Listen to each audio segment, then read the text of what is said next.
Praise the lord. మన ప్రభువును మన రక్షకుడైన యేసుక్రీస్తు వారి ఉన్నతమైన నామంలో మీ అందరికీ మా హృదయపూర్వక వందనములు. ఈ రోజు దేవుని వాక్యము, దేవుడు మన హృదయము కంటే అధికుడై సమస్తమును ఎరిగి ఉన్నాడు గనుక మన హృదయము ఏ ఏ విషయముల్లో మన యందు దోషారోపణ చేయునో ఆయా విషయముల్లో ఆయన ఎదుట మన హృదయములను సమ్మతిపరుచుకుందుము. యోహాను వ్రాసిన మొదటి పత్రిక 3వ అధ్యాయము 20వ వచనము. If our hearts condemned us, we know that God is greater than our hearts and he knows everything. 1 John chapter 3 verse 20. ఈ రోజుకు గాను మహోన్నతుడైన దేవుడు మనకు అనుగ్రహించిన వాక్య భాగమును బట్టి ధ్యానించుకుందాము. ప్రభునందు ప్రియమైన సహోదరి సహోదరులారా, దేవుడు అన్నీ ఎరిగినవాడు. ఆయనకు తెలియనిది ఏది లేదు, ఆయన గ్రహించలేనిది ఏది లేదు. ఆయన ఏం చేస్తున్నాడో ఏం చేయబోతున్నాడో అని ఆయనకు తెలుసు. కీర్తనకారుడు అంటాడు, మనము తల్లి గర్భములో రూపింపబడక ముందే, మనకు నియమించిన గడియలో ఒక్కటైనా జరగక ముందే ఆయనకు మనమేంటో తెలుసు. సింపుల్ గా చెప్పాలంటే మన గురించి మనకంటే బాగా సర్వోన్నతుడైన దేవునికి తెలుసు. మన ఆలోచనలు తెలుసు, మనం కూర్చుండేది, మనము లేచేది, మనం మాట్లాడేది, మనం చేయబోయేది, చేసి ఉన్నది అన్ని కూడా దేవుడు గ్రహించే ఉన్నాడు. అందుకే భక్తుడు అంటున్నాడు, నీవు నీ మాటను వినవద్దు, నీ జ్ఞానము పైన ఆధారపడొద్దు, దేవుని పైన ఆధారపడు, ఆయన్ను నమ్ముకొని నీ ఈ జీవిత ప్రయాణమును కొనసాగించు అని. ఇద్దరు వ్యక్తులు ఒకే ఊరుకు ప్రయాణమయ్యారు. ఒకేసారి ఇంట్లో నుండి బయలుదేరారు. అయితే ఇద్దరు వారు వెళ్ళవలసిన ఊరు అడ్రస్ వారికి తెలియదు. అందులో ఒక వ్యక్తి ఏమో అతను వెళ్ళబోయే ఊరు గురించి అవగాహన ఉన్న వారిని అడ్రస్ అడిగాడు. ఎలా వెళ్ళాలో తెలుసుకున్నాడు. ఏ బస్ ఎక్కాలో, ఎక్కడ దిగాలో, ఎంత ఛార్జ్ అవుతుందో మొత్తం అతను వివరాలు సేకరించాడు. ఇంకొక వ్యక్తి, నేను ఒకరిని అడగడం ఏంటి, నాకు తెలియదా, నేను చదువుకోలేదా అని తన సొంత ఆలోచన చెప్పినట్లు నడుచుకున్నాడు. ఇద్దరిలో ఎవరు సరైన గమ్యానికి త్వరగా చేరగలరు అన్నీ తెలుసుకొని ప్రయాణమును కొనసాగించిన వ్యక్తే కదా. ఇంకొక వ్యక్తి ఎన్నో కష్టాలు పడి పెట్టాల్సిన దానికంటే ఎక్కువ ఖర్చు పెట్టి సమయాన్ని వృధా చేసుకొని అంతా క్షేమమైతే ఆ గమ్యానికి చేరతాడు. లేకపోతే మధ్యలో దోపిడి దొంగలు వచ్చి ఏమైనా చేస్తే అది కూడా చేరలేడు. అనగా మనము మన భవిష్యత్తు ఎరిగినటువంటి దేవుని మాటను వింటే మనకు మంచిది. మనము ఆయన మాటను తృణీకరిస్తే మనకు నష్టము. బైబిల్ గ్రంథంలో పేతురును యేసయ్య ఏర్పరచుకున్నాడు. మనకు తెలుసు, పేతురుతో ప్రభు ఒక మాట చెబుతాడు, నీవు ఇక నుండి చేపలు పట్టే జాలరివి కాదు, మనుషులను పట్టు జాలరివి, నన్ను వెంబడించు అని. ఆ మాటకి పేతురు హృదయంలో ఎన్నో సంఘర్షణలు జరిగి ఉంటాయి.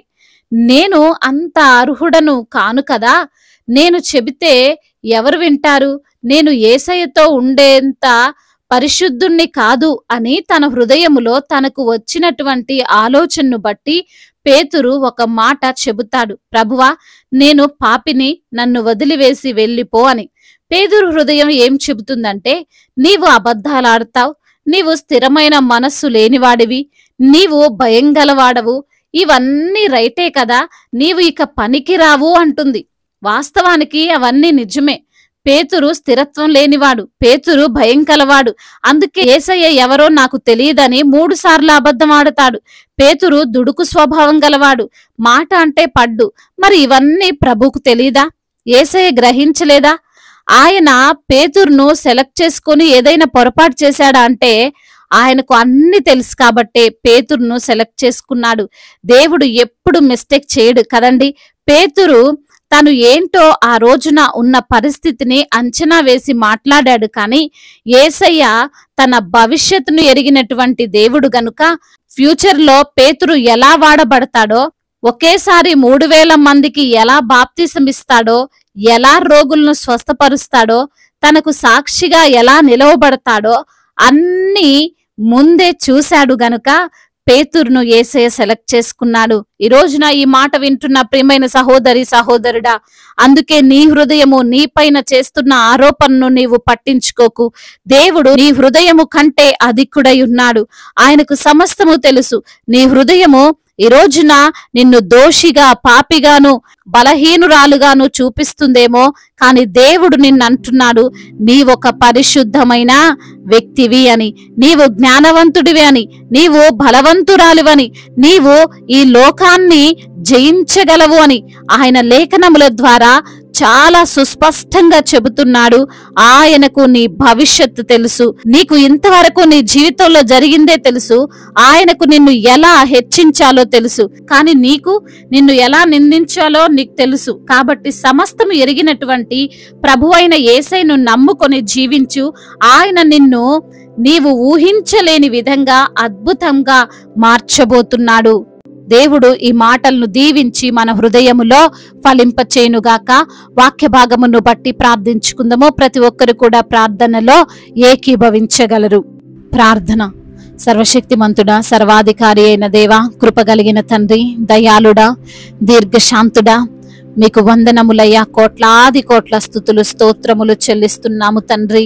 అవును ప్రభువా, మా హృదయముల కంటే అధికుడవై ఉన్న దేవుడవయ్యా, సమస్తమును ఎరిగి ఉన్న దేవుడవు తండ్రి. అయ్యా, మా హృదయము చెప్పేది కాకుండా ప్రభువా, మీ యొక్క మాటను బట్టే మా నిర్ణయాలు ఉండడానికి సహాయము చేయండి.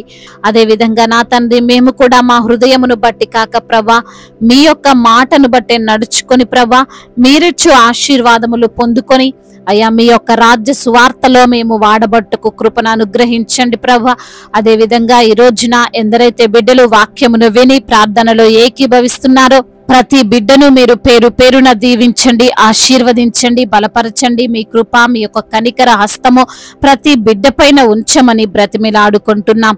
అనారోగ్య సమస్యలతో బాధించబడుతూ లేవలేని స్థితిలో, నడవలేని స్థితిలో, మాట లేని స్థితిలో, చూపు లేని స్థితిలో బిడ్డలు ఉండి మీ సన్నిధిలో మూలుగుతున్నారో, మొరపెడుతున్నారో వారి మొరను మీరు ఆలకించండి.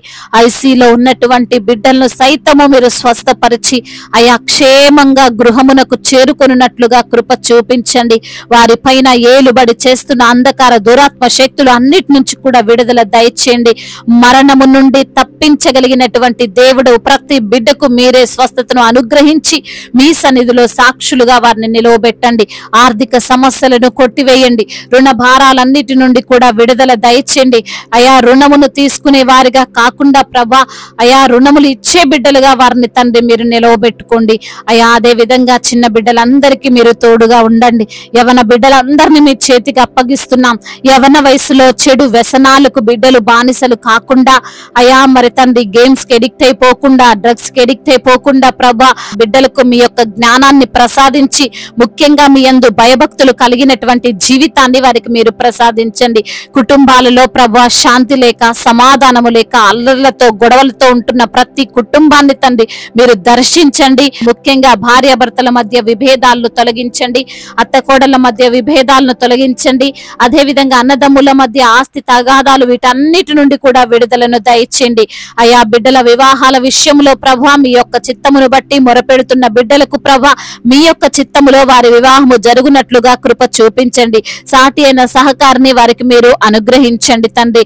అదే విధంగా నా తండ్రి, గర్భఫలము లేని బిడ్డల నిమిత్తము మొరపెడుతుండగా ప్రభా అయా అద్భుత రీతిగా వారి యొక్క గర్భాన్ని తెరిచి అయా వారికి తండ్రి సంతానాన్ని మీరు అనుగ్రహించి మీ సన్నిధిలో సాక్షులుగా వారిని నిలవబెట్టండి ప్రభా. గర్భిణీ స్త్రీలను మీరు దీవించండి తల్లి. బిడ్డలకు క్షేమాన్ని దయచండి. అయా సుఖ ప్రసవం వారికి కావడానికి సహాయం చేయమని బ్రతిమిలాడుకుంటున్నాం తండ్రి.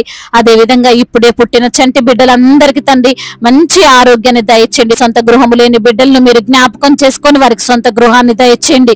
కోర్టు సమస్యలు, ల్యాండ్ సమస్యలు అన్నిటి నుంచి తండ్రి మీరే వారికి విడుదలను దయచేయమని బ్రతిమిలాడుకుంటున్నాం. అధికారులందరికీ మీరు తోడై ఉండండి. మా భారతదేశమును సమాధాన దేశముగా, ప్రేమ, సమాధానము, క్షేమము కలిగినటువంటి దేశముగా మా భారతదేశమును తండ్రి మీరు నిలవబెట్టుకోండి తండ్రి. అయా దైవజనులందరికీ మీరు తోడుగా ఉండండి. వారు చేస్తున్న పరిచర్యలో నూరంతల ప్రతిఫలమును వారికి మీరు అనుగ్రహించండి నా ప్రభువా. అయా మరి అనేక ఆత్మలను మీ కొరకు అయా సిద్ధపరచునట్లుగా కృప చూపించండి. సంఘాలను విస్తరింప చేయండి నా తండ్రి. సంఘానికి మీరే శిరస్సు అయి ఉండండి. వారి కుటుంబాల్లో తండ్రి నెమ్మదిని, క్షేమాన్ని క్షేమాన్ని దయచేయండి నా ప్రభు. అదే విధంగా సువార్థికులందరినీ మీరు బలపరచండి, మిషనరీస్ ని మీరు దీవించండి నా ప్రభు. ఇంకా ఇతర దేశాల్లో ఉంటున్న మీ ప్రియులను, మీ బిడ్డలందరినీ కూడా మీరు జ్ఞాపకం చేసుకోండి. వారికి ఉన్న ప్రతి అవసరతను మీ యొక్క మహిమైశ్వర్యములో తీర్చమని బ్రతిమిలాడుకుంటూ మనాథుడు, సర్వశక్తిమంతుడు, సజీవుడైన నజరేయుడైన యేసుక్రీస్తు వారి నామంలో ఈ ప్రార్థనను అడిగి వేడుకొని పొందుకొని ఉన్నాము మా ప్రియ పరలోకపు తండ్రి. ఆమేన్. ఈ రోజు పెళ్లి రోజు మరియు పుట్టినరోజు జరుపుకున్న వారందరినీ దేవుడు దీవించి సకల మేలులతో, ఆశీర్వాదములతో, కృపాక్షేమములతో, శాంతి సమాధానముతో దేవుడు మిమ్మల్ని నింపునుగాక.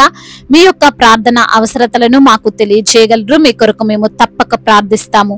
మొదటిసారిగా మన యొక్క ఆదరణ వాక్యం చూస్తున్నట్లయితే తప్పకుండా మీరు సబ్స్క్రైబ్ చేసుకోగలరు. ఈ వాక్యం మీకు ఆశీర్వాదకరంగా ఉండినట్లయితే అనేకులకు కూడా ఈ వాక్యాన్ని షేర్ చేయగలరని దేవుని పేరిట మనవి చేసుకుంటున్నాను.